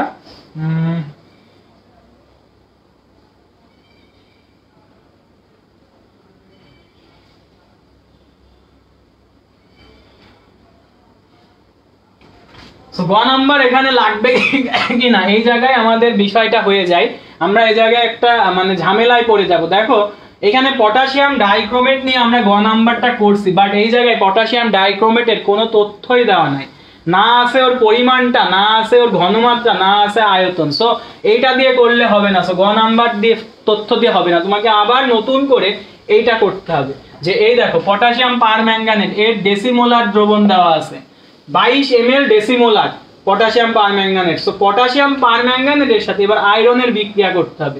তার আগে খেয়াল করো, আয়রন এবং সালফিউরিক অ্যাসিড এরা বিক্রিয়া করে ফেরাস সালফেট প্রস্তুত করবে ফার্স্টে, দেন ফেরাস সালফেটের সাথে এটার বিক্রিয়া করাবে। সো ফেরাস সালফেটের সাথে যদি আমরা বিক্রিয়া করাই, আমরা আগে পটাশিয়াম পারম্যাঙ্গানেটটা লিখে ফেলি, প্লাস আমরা বলছিলাম ভাইয়া এটা হচ্ছে জারক, দেন আমরা অ্যাসিডীয় মাধ্যমটা লিখে ফেলি sulphuric acid plus ferrous sulphate. So এইবার আমরা আবার আরেকটা প্র্যাকটিস হয়ে যাচ্ছে কিন্তু আমাদের সমতাকরণ। দেখো ভাইয়া পটাশিয়াম পারম্যাঙ্গানেটের তুল্য সংখ্যা হচ্ছে 5, ফেরাস সালফেটের তুল্য সংখ্যা হচ্ছে 1, মানে আয়রনের তুল্য সংখ্যা 1। আমরা এবার কি করব, বিনিময় করব। সো এর 5 ওকে দাও, এর 1 একে দাও, দিছো। এইবার কি করব, প্লাস মাইনাস দেখে যৌগ লিখব। প্লাস মাইনাস দেখে যৌগ লেখা মানে কি, জারকের প্রথমটা এবং অ্যাসিডের দ্বিতীয়টা মিলে একটা যৌগ তৈরি করবে, সেটা হচ্ছে পটাশিয়াম সালফেট, লিখলাম। জারকের দ্বিতীয়টা অ্যাসিডের দ্বিতীয়টা ম্যাঙ্গানাস সালফেট তৈরি করলো, লিখলাম। দেন আমাকে লিখতে হবে কি, দেন আমাকে দেখতে হবে এদের একটু সমতাকরণটা দেখতে হবে, যে এখানে পটাশিয়াম আছে 2টা, এখানে আছে 1টা, সো এখানে একটা 2 দিয়ে দাও। দেওয়ার পরে তোমাকে দেখতে হবে ভাই জারকে কত মোল অক্সিজেন, মানে কয়টা অক্সিজেন পরমাণু আছে, 4 দুগুণ 8টা, তাহলে বিজারকে আমি উৎপাদে তত মোল পানি লিখবো, তাহলে 8 পানি মানে 8H2O। আর লাস্টে আমি এই যে এইটা লিখবো, অর্থাৎ বিজারকের উৎপাদীয় ফর্মটা লিখবো। বিজারক এখানে 2+ আকারে আছে, ওখানে আয়রন কি প্লাস আকারে হবে, 3+। আয়রন সালফেট হবে, বাট 3টা কোথায় যাবে, সালফেটের কাছে, সালফেটের 2টা ওর কাছে আসবে। তো এই হয়ে গেল, আমার সবকিছু লেখা হয়ে গেছে। এখন আমি সমতাকরণ করতে চাই। তো সমতাকরণ করার জন্য খেয়াল করো ভাইয়া, এখানে 5 অণু আছে আর এখানে আছে 2 অণু। সো আমাকে এখানেও 5 অণু বানাতে হবে। সো আমি আগে একটা 5 দিয়ে নিলাম, দেওয়ার পরে তুমি যেটা করবা, এই 2টা আবার কাটাকাটি করতে হবে, সেজন্য এটা 2 দ্বারা ভাগ করে দাও। বাট আমি যেটা তোমাকে সাজেস্ট করব, পরীক্ষায় তুমি এই দশমিক বা ভগ্নাংশ আকারে রাখবা না কিছু, দশমিক বা ভগ্নাংশ আকারে যাতে না থাকে সেজন্য আমরা উভয় পক্ষে কিছু দ্বারা গুণ করব। তার আগে খেয়াল করো ভাই, এখানে আমার হাইড্রোজেনের সমতাটা হয় নাই। হাইড্রোজেনের সমতা দেখো, এখানে 8 দুগুণ 16টা হাইড্রোজেন আছে, আর এখানে আছে কয়টা, 2টা, তাহলে 8 দুগুণ 16টা, তাহলে 8 দিয়ে দাও একটা। এইবার আমরা খেয়াল করো ভাইয়া, এই যে এই 2টাকে আউট করার জন্য আমরা সমীকরণের উভয় পাশে 2 দ্বারা গুণ করব। 2 দ্বারা গুণ করলে এখানে কি কি আসে, এখানে আসে 4 পটাশিয়াম পারম্যাঙ্গানেট। এটা আমরা দেখানো লাগে, বাট 2 দ্বারা যে গুণ করা লাগবে এটা ম্যান্ডেটরি না। হ্যাঁ, এটা ম্যান্ডেটরি না।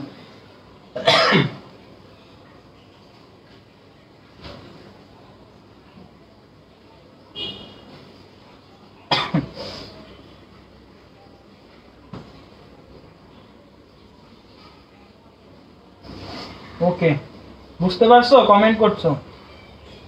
আচ্ছা, রাইহানকে ধন্যবাদ, অনেককে মেনশন করছো, তো মেনশন করতে থাকো তোমরা।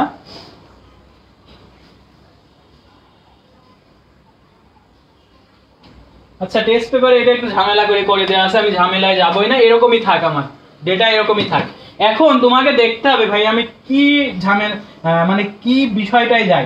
দেখো ভাইয়া এখানে আমরা যদি পটাশিয়াম পারম্যাঙ্গানেট এখানে 2টা আর এখানে তাইলে 2টা। আচ্ছা এখানে একটা ঝামেলা আছে, ঝামেলাটা হচ্ছে ভাইয়া একে আয়নীয় ফর্মে একটু নেওয়া লাগবে। আয়নীয় ফর্মে না নিলে আমার একটু ঝামেলাটা কি হচ্ছে দেখো, আমি যদি এটাকে আয়নীয় ফর্মে নিতে চাই, দেখো আমি যদি আয়নের ফর্মে ভাঙতে চাই তাহলে এটা আসবে কি, তো জারকের প্রথমটা দর্শক আয়ন বাদ দাও, MnO4 মাইনাস, ওকে ঠিক আছে। সালফিউরিক অ্যাসিডের পরেরটা কি, এই যে সালফেট, এটা হচ্ছে বাদ দাও, তাহলে হাইড্রোজেন প্লাস, মানে আয়ন আকারে নিলে হাইড্রোজেন অম্লীয় মাধ্যম বোঝাতে হাইড্রোজেন প্লাস নিলেই হয়। এটাকে কি লিখবো ভাইয়া, সালফেট হতো দর্শক আয়ন, এটাকে বাদ দাও Fe2 প্লাস। আর এখানে কি হবে ভাইয়া, দেখো খেয়াল করো, পটাশিয়াম সালফেট, যার জন্য আমি এখানে 2 দিচ্ছিলাম, এই পটাশিয়াম সালফেটে পটাশিয়াম একটা দর্শক আয়ন বাদ দাও, সালফেট একটা দর্শক আয়ন বাদ দাও। সো এর জন্য তোমার এই যে ঝামেলা হয়ে যাচ্ছে সমতাকরণে, সো এই জন্য আমি এটাকে পুরোটাই বাদ। এটা ম্যাঙ্গানাস সালফেটে খেয়াল করো ভাইয়া, ম্যাঙ্গানাস সালফেটে সালফেট বাদ, ম্যাঙ্গানিজ এখানে 2 প্লাস আকারে থাকলো, এখানে 8 অণু পানি রেখে দাও, আর এই জায়গায় সালফেট আউট তো বাদ, তাহলে এই জায়গায় Fe2 প্লাস, এখানে ছিল এটা Fe2 প্লাস আকারে, পরিবর্তন হবে Fe3 প্লাস আকারে, তো 5 বসাই দাও। এখানে 5 ছিল, এখানে 5 বসাই দিলাম। এখানে ম্যাঙ্গানাজের এখানে কত ছিল, 1 ছিল, এখানে 1 আছে, প্যারা নাই। এখানে 8 দুগুণ 16টা হাইড্রোজেন, এখানে 16টা হাইড্রোজেন বসাই দাও। এইবার যেই বিষয়টা হলো, দেখো এই জায়গায় আমার একটা এক্সট্রা 2 আসছিল, এই 2 কিন্তু আউট হয়ে গেছে। সো এই জিনিসটা আমি নিব না, আমি এইটা দ্বারা সমতাকরণটা করে ফেলবো। তুমি এখন খেয়াল করো যে আমরা বলতে পারি যে 1 মোল পটাশিয়াম পারম্যাঙ্গানেট, এটা ম্যাঙ্গানাস মানে কি, পটাশিয়াম আবার এনে নাও, সমস্যা কি, equivalent to 5 mole ferrous sulphate, Fe2 মানে কি ফেরাস সালফেট। তো ফেরাস সালফেট না, আমাকে বলছে যে Fe এর বিশুদ্ধতা, সো তুমি যেটা করতে পারো 5 মোল ফেরাস সালফেট ইকুইভ্যালেন্ট টু লিখে ফেলতে পারো 5 মোল ফেরাস সালফেট বাদ দিয়ে Fe2 প্লাস। বুঝছি, এটা জাস্ট একটু এক্সট্রা লিখলাম। লিখার পরে এবার হিসাব নিকাশগুলো আমরা করব। So 1 mole potassium permanganate, so mole মানে আমরা কি জানি, 1 মোল পটাশিয়াম পারম্যাঙ্গানেট মানে আমি লিখে ফেলতে পারি এটা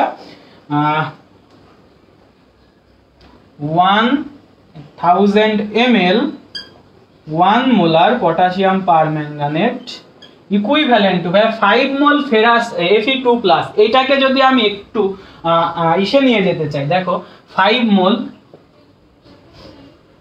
এটাই রেখে দিই, পরে নিচ্ছি প্যারা নাই। So 1000 ml 1 molar potassium permanganate সমান এইটা। এখন তাহলে আমার দেওয়া আছে কি 22 ml, কত দেওয়া আছে 22 ml ডেসিমোলার মানে কি 1/10, ডেসিমোলার মানে কি ভাইয়া 1/10, তো ডেসিমোলার মানে হচ্ছে 1/10, তাহলে 22 ml 0.1 molar potassium permanganate equal to কতটুকু আয়রন হবে সেইটা চলো আমরা একটু হিসাব করি। ইকুয়াল টু কতটুকু আয়রন হবে, আয়রন হবে 5 into 22 into 0.1 বাই এই যে 1000। তো এটা হিসাব করলে ভাই আমার আসে, আমাদের এখানে আছে 0.011 মোল Fe2 প্লাস। তোমাকে বলছে বিশুদ্ধতা বা কি যেন একটা বলছে, বিশুদ্ধতা। সো তুমি এই মোল থেকে তুমি এটাকে গ্রামে নিয়ে যাও।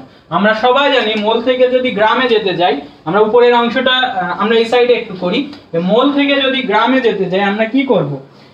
সো 1 মোল ফেরাস আয়ন সমান আমরা বলবো যে 1 মোল Fe2 প্লাস ইকুয়াল টু আমরা বলবো 55.85 গ্রাম। তাহলে আমরা এখানে কত মোল পাইছি 0.011 মোল। তাহলে 0.011 মোল যদি আমরা পাই তাহলে এটা হবে 55.85 ইনটু 0.011 গ্রাম। তো এখান থেকে তুমি একটা ভ্যালু পাবা, সেই ভ্যালুটা হচ্ছে ভাইয়া 0.416 গ্রাম। এইটা কি আসলে, এই জিনিসটা কি, এই জিনিসটা আমরা ম্যাথ করে বের করলাম। আমরা যেটা ম্যাথ করে বের করি এই জিনিসটা হচ্ছে বিশুদ্ধ। তাহলে আমরা বলবো বিশুদ্ধ Fe2 প্লাস হলো এইটা, আমার নমুনা কোণ কতটুকু এইটা। তাহলে আমি যদি ভাইয়া এই নমুনা থেকে বিশুদ্ধটা বাদ দিই তাহলে আমি ভেজাল পেয়ে যাই। আমাকে বলছে উদ্দীপকের নমুনা হতে এত এর বিশুদ্ধতা যাচাই করো। সো বিশুদ্ধতা যেহেতু যাচাই করতে বলছে, আমি যেটা করব মোট পরিমাণটাকে বিশুদ্ধতা যাচাই করো, তাই না? আমরা তাহলে বিশুদ্ধতার পার্সেন্টেজটা বের করব। দেখো খেয়াল করো, আয়রনের বিশুদ্ধতা যদি আমরা বের করি কোন জায়গাটায় করব, দেখো এই জায়গাটায় করি, মানে জায়গা সংকুলান হচ্ছে না। তো বিশুদ্ধতা তাহলে Fe2+ এর বিশুদ্ধতা যদি বের করতে বলে ভাই, যেটা যে বের করতে বলছে সেটাকে উপরে দিব, তাহলে কি বিশুদ্ধ পরিমাণটা 0.416 গ্রাম, আর নিচে দিব মোট পরিমাণ কত 0.75 গ্রাম। যেহেতু বিশুদ্ধতা পার্সেন্টেজে নিব, আমি 100 দ্বারা গুণ করব, তাহলে এটা পার্সেন্টেজে পেয়ে যাব। এইটাই আমার অ্যানসার। ওকে, বুঝতে পারছি আশা করি। বেশ বড় একটা ম্যাথ ছিল। আমরা কেন আয়ন আকারে ভাঙলাম সেটাও আশা করি বুঝছো। কারণ হচ্ছে ভাই এখানে 2 চলে আসছিল, আমার দর্শক আয়নের জন্য 2 চলে আসছিল, যেটা আমি নেগলেক্ট করার জন্য একে আয়ন আকারে ভেঙে তোমাকে দেখালাম। দেন আয়ন থেকে আমি ইচ্ছা করলে পটাশিয়াম পারম্যাঙ্গানেট বসাই দিতে পারি, যাতে আমার কোনো ঝামেলা না হয়। সো বুঝতে পারছি আশা করি। আমাদের এই ম্যাথটা হয়ে গেল। আমরা 2টা সৃজনশীল সুন্দরভাবে বুঝে ফেললাম। খুবই ইম্পর্টেন্ট, আমি বারবার বলতেছি, খুবই ইম্পর্টেন্ট ছিল 2টা সৃজনশীল। তো আমরা আজকে আমাদের আরেকটা সৃজনশীল করব, যে 3টা সৃজনশীলের মাধ্যমেই এই বড় একটা চ্যাপ্টার আশা করি আমরা কভার করতে পারবো মোটামুটি। সো ভাগ্য ভালো থাকলে এইগুলোর মধ্যে থেকে কোশ্চেন আসে, এগুলাই হট টপিক আমাদের। সো আমাদের লাস্ট সৃজনশীলটায় আমরা চলে যাই। চলো, আমাদের লাস্ট সৃজনশীল আজকে সেটা হচ্ছে আমাদের আয়োডিমিতি, এই রিলেটেড এইগুলো থেকেও প্রচুর ম্যাথ আসে। সো চলো আমরা আজকে আমাদের লাস্ট সৃজনশীলটায় চলে যাই।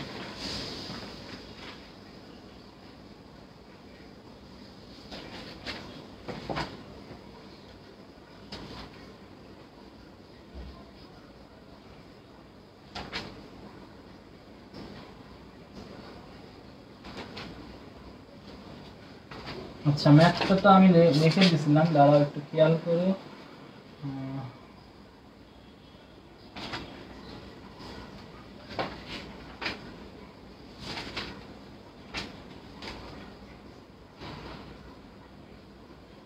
আচ্ছা, আমাদের লাস্ট ম্যাথ আজকের দিনের বেশ গুরুত্বপূর্ণ। কনসেপ্টটা আগে গ্রো করতে হবে ম্যাথটা পারার জন্য। সো আজকে আমাদের লাস্ট ম্যাথ হচ্ছে আয়োডোমিতি এবং আয়োডিমিতি নির্ণয় সংক্রান্ত যে ম্যাথগুলো সেখান থেকে আমরা নিছি। আমরা যেটা এখন দিব তোমাদেরকে আবারও 3টা পাত্র টাইপ দিব। এই ম্যাথগুলো সচরাচর এইভাবে আমাদের বেশি আসে। সো 3টা পাত্র আমরা দিয়ে ফেললাম।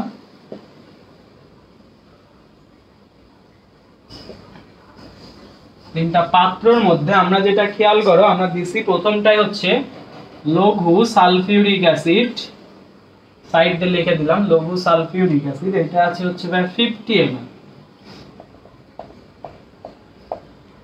50 ml, এটা হচ্ছে 1 নাম্বার পাত্র, এটা আমার 2 নাম্বার পাত্র, এটা আমার 3 নাম্বার পাত্র। সো এটা দিচ্ছি। 2 নাম্বার পাত্রে আমার আছে পটাশিয়াম আয়োডাইড দ্রবণ। সো পটাশিয়াম আয়োডাইড দ্রবণ। আর 3 নাম্বার পাত্রে আমার আছে 100 ml 0.2 molar sodium thiosulphate Na2H2O3। এটা গেল আমার 3 নম্বর পাত্রে। এখন এই জায়গায় আরেকটা বিষয় অ্যাড করছে ওরা, এই পাত্রের মধ্যে আমাকে দিয়েছে 1.3 গ্রাম অবিশুদ্ধ কপার। এখানে দেওয়া আছে 1.3 গ্রাম অবিশুদ্ধ কপার। এখন আমাদের যে কোশ্চেনটা তারা গ নাম্বারে করছে, উদ্দীপকের প্রমাণ দ্রবণটিকে, গ নাম্বারে বলছে উদ্দীপকের প্রমাণ দ্রবণটিকে, ভালোই প্যাচ দিছে, উদ্দীপকের প্রমাণ দ্রবণকে সেন্টিমোলার দ্রবণে পরিণত করতে, সেন্টিমোলার দ্রবণে পরিণত করা যায় কিভাবে?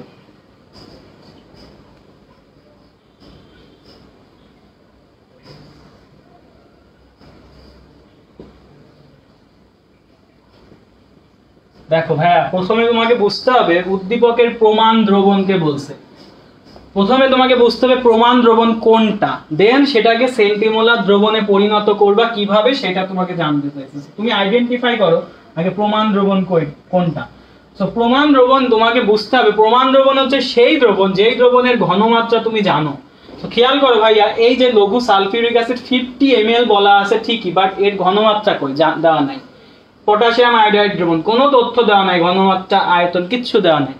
এইটা খেয়াল করো ভাই, আয়তনও দেওয়া আছে, ঘনমাত্রাও দেওয়া আছে। তো এই যে 3 নাম্বার পাত্র, এই দ্রবণের পাত্রটাই হচ্ছে তাহলে 3 নাম্বার পাত্র, যে 3 নং পাত্রের যে দ্রবণটা সেইটাই আমি বলে দিব প্রমাণ দ্রবণ, কারণ এর ঘনমাত্রা আমি জানি। তাহলে এই দ্রবণটাকে তোমাকে বলছে সেন্টিমোলার দ্রবণে পরিণত করতে, তো আর কিছুই না, সূত্র কি V1S1 equal to V2S2। So খেয়াল করো এখানে আমরা কি করব, V1S1 ইকুয়াল টু V2S2 যদি করো তাহলে এখানে তুমি পেয়ে যাবা তোমার কাঙ্ক্ষিত যে রেজাল্টটা। তাহলে V1 কোনটা, যেটা দেওয়া আছে 100, S1 কোনটা 0.2, V2 কোনটা ভাইয়া দুইটা, V2 সেন্টিমোলার দ্রবণে পরিণত করতে হবে, তার মানে V2 আমি বের করব। আর S2 কত, সেন্টিমোলারে যদি যেতে হয় তাহলে সেন্টিমোলার মানে কি ভাইয়া 1 কে 100 দিয়ে ভাগ, তার মানে 0.01, 100 ভাগের 1 ভাগ মানে 0.01। সো ভাইয়া এখান থেকে তুমি V2 এর মানটা হিসাব করো, V2 এর মানটা কত আসে। এখান থেকে যদি ভাইয়া আমরা V2 এর মানটা হিসাব করি, আসে হচ্ছে 2000 ml। সো আগে আমার ছিল কত ml ভাইয়া, দেখো আগে আমার ছিল 100 ml, এখন আসছে 2000 ml। তাহলে সেন্টিমোলার দ্রবণে যদি তুমি যেতে যাও, অতএব সেন্টিমোলার দ্রবণে তোমাকে যেতে গেলে এখানে তোমাকে কতটুকু পানি আবার এক্সট্রা করে যোগ করা লাগছে, সেটা হচ্ছে V2 মাইনাস V1 মানে 2000 মাইনাস 100 মানে 1900 ml পানি তোমাকে যোগ করলে তুমি এই দ্রবণটাকে সেন্টিমোলার দ্রবণে কনভার্ট করতে পারবা। সো আশা করি আমরা বুঝতে পেরেছি আমাদের এই অংশটা। ওকে, 1900 ml পানি যোগ করতে হবে, এটাই হলো মাস্ট কথা। সো এটা আমাদের গ নাম্বার ছিল, আমরা আশা করি বুঝতে পারছি। দেন ঘ নাম্বারটাই চলো আমরা চলে যাই, যেটাই আমার মূলত কনসার্ন এই ম্যাথটা করার পিছনে। এটা আমরা সবাই জানি V1S1 সমান V2S2 করব, V2টা বের করব, আগের আয়তন থেকে 100 থেকে মানে আগের আয়তনটা বাদ দিয়ে দিব, তাহলে আমি বুঝবো এক্সট্রা 1900 ml পানি আমাকে অ্যাড করতে হবে, অ্যাড করব, বুঝছি আমরা আশা করি। সো এটা ছিল আমাদের গ নাম্বার, আমরা করে ফেললাম। আমাদের ঘ নাম্বারে আমরা চলো চলে যাই। ঘ নাম্বারে আবার সেম ভাবে হচ্ছে বিশুদ্ধতা বা এইগুলো নিয়ে একটা কোশ্চেন করছে, এটা আগে দেখো। বলছে ঘ নাম্বার, উদ্দীপকের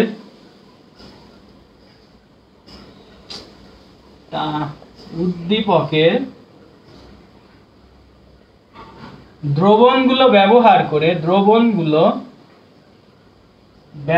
করে আমাকে বলছে যে অবিশুদ্ধ কপারের পরিমাণ নির্ণয় করো।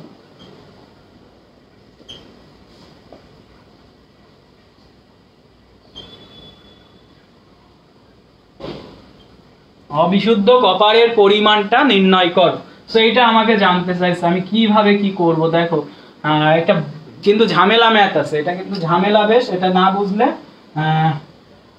ঝামেলা হয়ে যাবে। সো খেয়াল করো, অবিশুদ্ধ কপারের পরিমাণ যদি আমাকে নির্ণয় করতে বলে, ফার্স্টে বুঝতে হবে ভাই এটা কিসের ম্যাথ, এটা কি এক্সট্রা কোনো ম্যাথ নাকি সাধারণ একটা ম্যাথ, মানে এক্সট্রা কোনো টপিকের ম্যাথ নাকি সাধারণ ম্যাথ। তুমি ফার্স্টে খেয়াল করো ভাইয়া, এখানে কপার ছিল, দেন এখানে সালফিউরিক অ্যাসিড ছিল। সো এই দুইজন মিলে আমি বলতেই পারি এই জায়গায় আমি আমার কপার সালফেট প্রস্তুত করছি। তো কপার সালফেটের মধ্যে আমি পটাশিয়াম আয়োডাইড দিছি। আচ্ছা, কপার সালফেটের মধ্যে পটাশিয়াম আয়োডাইড দিছি, একটা কি যেন একটা মনে পড়তেছে আমাদের হালকা হালকা। দেন আমি আবার সোডিয়াম থায়োসালফেটও এখানে পাচ্ছি। আচ্ছা, প্রথম যে বিক্রিয়াটা ভাইয়া আমার ঘটবে সেটা হচ্ছে ভাইয়া দেখো, কপার সালফেটের সাথে একটা আয়োডাইড লবণের বিক্রিয়া। কপার সালফেট হচ্ছে একটা কি, একটা জারক, একটা জারকের সাথে আয়োডাইড বিক্রিয়া লবণের বিক্রিয়া করে আমি ফার্স্টে আয়োডিন পাবো। কি পাবো? আয়োডিন পাবো। সো ফার্স্টে আমি যদি আমাকে দ্রবণগুলো ব্যবহার করতে বলছে, আমি চলো একটু ব্যবহার করি। কপার সালফেট এর সাথে পটাশিয়াম আয়োডাইডের বিক্রিয়া ঘটাই। এইটা হচ্ছে ভাইয়া আমাদের আয়োডোমিতির ফার্স্ট রিঅ্যাকশন। আয়োডোমিতির ফার্স্ট রিঅ্যাকশন হচ্ছে কপার সালফেটের সাথে পটাশিয়াম আয়োডাইডের বিক্রিয়া ঘটাবো। আমি কিচ্ছু মনে না রাখতে পারি, একটা জিনিস মনে রাখতে হবে, এখানে আমি ফার্স্টে আয়োডিন প্রস্তুত করব। কি প্রস্তুত করব? আয়োডিন প্রস্তুত করব, এবং আরো কিছু আনুষঙ্গিক বিষয় তৈরি হবে, যেমন Cu2I2 প্রস্তুত হবে এবং পটাশিয়াম এবং সালফেট। আচ্ছা, এখানে আরেকটা বিষয়, যে পটাশিয়াম আর যে সালফেট মিলে এখানে প্রস্তুত করবে পটাশিয়াম সালফেট। এইবার আমাকে সমতাকরণে যেতে হবে। তো সমতাকরণে যাওয়ার জন্য আমি খেয়াল করবো ফার্স্ট আয়োডিন নিয়ে আমি কনসার্ন, এটা আয়োডোমিতে আয়োডিমিতে হতে পারে। তো 2 আর 2 এ 4, আয়োডিন কয়টা আছে 4টা, তাহলে এখানে আয়োডিন আমি এখানে 4 দিয়ে দিলাম, হয়েছে। কপার কয়টা আছে ভাইয়া 2টা, সো এখানে একটা 2 দিয়ে দিলাম, হয়েছে। ওকে, এখানে ভাইয়া পটাশিয়াম কয়টা হয়ে গেছে 4টা, এখানে কয়টা আছে 2টা, এখানে একটা 2 দিয়ে দাও। সমতাকরণ জাস্ট চোখে চোখে করবা, হয়ে যাবে। দেন পরের স্টেপটা হচ্ছে ভাই এই আয়োডিনটা আমার কনসার্ন ছিল, এই আয়োডিনের সাথে এখান থেকে আমি কি পাইলাম, এই দুইটার রিয়াকশন ঘটায় আমি এখানে পাইছি আয়োডিন। দেন এই আয়োডিনটা এর মধ্যে যখন আমি রিয়াকশন করাবো, এই সোডিয়াম থায়োসালফেট প্রমাণ একটা বিজারক, এই বিজারক এবং আয়োডিন এখন একটা জারক, এই বিজারক এবং জারকের বিক্রিয়া ঘটাবো আমি এখন। তাহলে সোডিয়াম থায়োসালফেট প্লাস যে আয়োডিনটা পাইলাম এর বিক্রিয়া ঘটালে আমরা মনে রাখবো কি প্রস্তুত হবে, সোডিয়াম টেট্রাথায়োনেট। সোডিয়াম টেট্রাথায়োনেটের সাথে আরেকটা জিনিস প্রস্তুত হয়, সেটা হচ্ছে সোডিয়াম আয়োডাইড। এখন সমতাকরণ আবার সেম ভাবে করো ভাইয়া, এখানে আয়োডিন খেয়াল করো কয়টা আছে 2টা, ওখানে একটা আছে, তাহলে এখানে একটা 2 দাও। আর এখানে ভাইয়া সোডিয়াম আছে 2টা, ঠিক আছে। আচ্ছা সোডিয়াম দেখো ভাইয়া 2 2 গুণ 4টা, এই যে 2টা, এই যে 2টা, 4টা, তাহলে এখানে একটা 2 দাও। সো আমার সমতাকরণ ডান, সমতাকরণ হয়ে গেছে। এখন আমি এখানে কি রুলটা অ্যাপ্লাই করব, তোমাদের টেস্ট পেপারে অনেক কঠিন করে আছে, আমি একটু সহজ করে দেখাই। আমাদের কয়টা জিনিস লাগবে, পটাশিয়াম সালফেট লাগবে, কপার সালফেট লাগবে, আয়োডিন লাগবে, সোডিয়াম থায়োসালফেট লাগবে। দেখো 3টাই কিন্তু আছে, কপার সালফেট আছে এখানে, কপার সালফেট ছিল না, কপার ছিল আর সালফিউরিক অ্যাসিড ছিল, আমি কপার সালফেট বানাইছি। পটাশিয়াম আয়োডাইড থেকে আমি কি করছি, আয়োডিন প্রস্তুত করছি, সো এখানে আমার আয়োডিনটা লাগবে, এই জায়গায় আমার আয়োডিনটা লাগবে। আর এখানে সোডিয়াম থায়োসালফেট আছে, এই 3টাকে আমি গোল্লা করলাম। আমরা একটা পদ্ধতির নাম জানি, সেই পদ্ধতিটার নাম হচ্ছে স্টয়কিওমেট্রি প্রসেস। সো আমরা স্টয়কিওমেট্রি রুল এখানে ইউজ করব। স্টয়কিওমেট্রি রুলটা কেমন ছিল, যে ভাইয়া কপার সালফেটের মোল সংখ্যা আমি নিব বাই ওর সহগ দিয়ে ভাগ করব, আয়োডিনের মোল সংখ্যাকে আমি নিব ওর সহগ দিয়ে ভাগ করব, সোডিয়াম থায়োসালফেটের মোল সংখ্যাকে আমি নিব ওর মোল সংখ্যা দিয়ে আমি ভাগ করব। যদি এইগুলো আমরা করে থাকি দেন আমি যেটা পাবো সবাই সমান, মানে সবাই ইকুয়াল, এটাই ছিল স্টয়কিওমেট্রি রুল। কি করলাম, এখানে মোল সংখ্যা হবে, সো কপার সালফেটের মোল সংখ্যাকে নিছি ওর সহগ দ্বারা ভাগ করছি, আয়োডিনের মোল সংখ্যাকে নিছি ওর সহগ দ্বারা ভাগ করছি। এই যে আয়োডিন, এই যে আয়োডিন, এই দুই আয়োডিন এই দুইটা বিক্রিয়ার মধ্যে কোরিলেশন সৃষ্টি করছে, তার ফলে আমি সোডিয়াম থায়োসালফেটকে নিতে পারছি। তো সোডিয়াম থায়োসালফেটকে মোল সংখ্যাটাকে নিলাম, 2 দ্বারা ভাগ করলাম। এইবার যেটা করব, এই যে শর্তটা এটা খাটাবো, এটা খাটায় আমি কপারের পরিমাণটা বের করব। এখান থেকে ভেজাল বা বিশুদ্ধ কপার যেটাই পারি আমি বের করব। সো আমি কপার সালফেট না লিখে, যেহেতু ভাইয়া বলছে অবিশুদ্ধ কপারের পরিমাণ, তো আমি কপার সালফেট না লিখে এটাকে ইচ্ছা করলে সালফেটটা বাদ দিয়ে কপার 2+ লিখতে পারি, যেহেতু আমাকে জাস্ট কপার চাইছে। সো এখন দেখো ভাই আয়োডিনের কোনো তথ্য দেওয়া নাই, সো আমরা এখন যেটা করব, আমরা এই সাইডে চলে আসি, লিখব n of copper 2+ by 2 equal to n of sodium thiosulphate by 2। এগুলো সব দেখাই দিবা কিন্তু বিক্রিয়া করে, নাহলে নাম্বার দিবে না, স্টয়কিওমেট্রি রুল সহ সবকিছু দেখাই দিবা। সো দেখানোর ফলে দেখো ভাই উভয় পক্ষ থেকে 2 2 কেটে যাচ্ছে, সো আমরা 2 2 বাদ দিলাম। এখন n অফ কপার মানে আমাকে কি বের করতে হবে, কপারের পরিমাণ। তাহলে মোল সংখ্যা, কপারের ক্ষেত্রে আমি কোন সূত্রটা ইউজ করব, W/m, মানে প্রদত্ত ভর বাই আণবিক ভর, প্রদত্ত ভর বাই আণবিক ভর। আর এই জায়গায় আমি কি ইউজ করব, সোডিয়াম থায়োসালফেটের ক্ষেত্রে ভাইয়া দেখো সোডিয়াম থায়োসালফেটের S দেওয়া আছে, V দেওয়া আছে, তাহলে আমি এখানে ইউজ করব S * V, এটা সোডিয়াম থায়োসালফেটের ক্ষেত্রে। তাহলে কপারের m কত ভাইয়া, কপারের m হচ্ছে, আমরা সবাই বলতে পারবো কপারের m হচ্ছে 63.5 ইকুয়াল টু S কত ভাইয়া, S হচ্ছে 0.2 সোডিয়াম থায়োসালফেটে, V হচ্ছে 100 ml, সো 100 × 10⁻³ আমি লিটারে নিয়ে গেলাম, এইবার যেটা করব আমি এখান থেকে ভাইয়া এখান থেকে W এর পরিমাণটা বের করে নিব। W হবে এখান থেকে আমি বলে ফেলি, আমার Wটা আসবে 1.2708 গ্রাম কপার 2+। তাহলে ভাইয়া এইটা আমি যখন বলছি আমি ম্যাথ করে কি পাই, বিশুদ্ধটা পাই, এইটা আমার বিশুদ্ধ, আমার বিশুদ্ধটা হচ্ছে 1.27 গ্রাম। তারপর আমার মোট আছে কত 1.3 গ্রাম। তাহলে আমি যদি ভাই বিশুদ্ধ থেকে মোট থেকে বিশুদ্ধটা বাদ দিই আমি কি পাবো, ভেজালেরটা পাবো।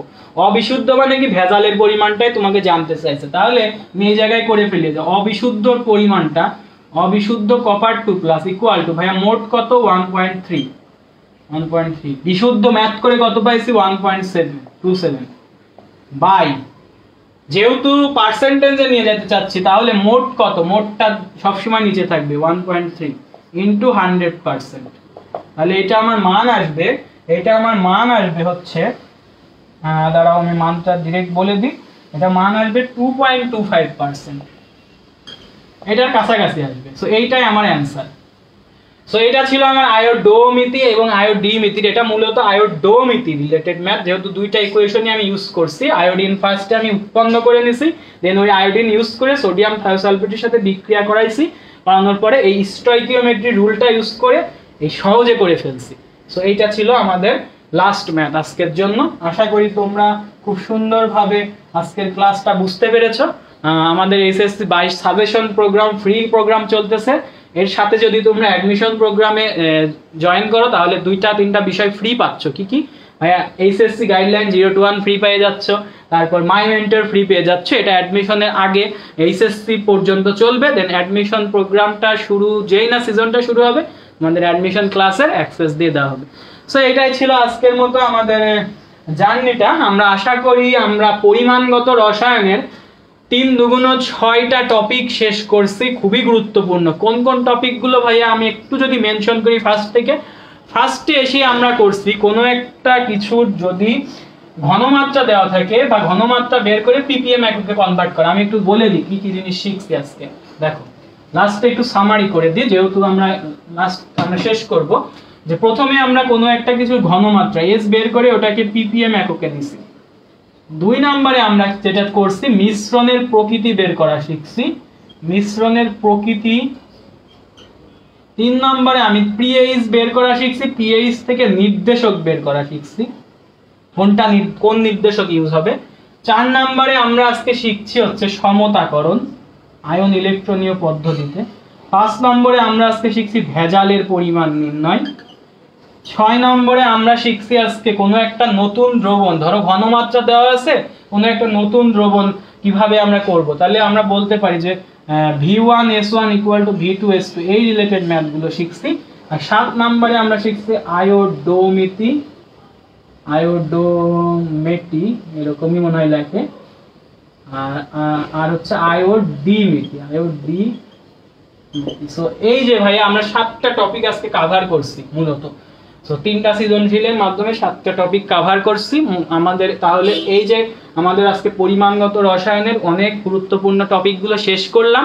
তো তোমরা যেটা করবা ভাই, বন্ধু বান্ধবদের মাঝে ক্লাসটা শেয়ার করে দিবা, এবং সবকিছু যদি বুঝতে না পারো, কিছু যদি প্রবলেম থাকে, সো আমাদের এইচএসসি 22 একটা মেসেঞ্জার গ্রুপ আছে, হ্যাঁ, সেখানে অ্যাড হয়ে যাও। সেখানে থেকে আমরা আশা করি সলভ করে দিব। আর অ্যাডমিশন প্রোগ্রামগুলো সম্পর্কে বলছি, আমাদের অনেকগুলো প্রোগ্রাম আছে, লেখা আছে guideline 0 to 1, my mentor plus varsity, medical, engineering, যেগুলো যদি কোনো কিছু জানার থাকে আমাকে ইনবক্সে নক করো। সো এই পর্যন্ত আজকে আমরা রাখতেছি, শুভকামনা জানিয়ে। ঈদের আগে হয়তো আরেকটা ক্লাস আগামীকাল থাকতে পারে, আগামীকালকে আরেকটা ক্লাসের মাধ্যমে আজকে আমরা ঈদের সপ্তাহটা শেষ করব। সো অগ্রিম ঈদ মোবারক, সবাইকে শুভকামনা জানিয়ে আজকের মতো বিদায় নিচ্ছি আমি। আসসালামু আলাইকুম, গুড নাইট।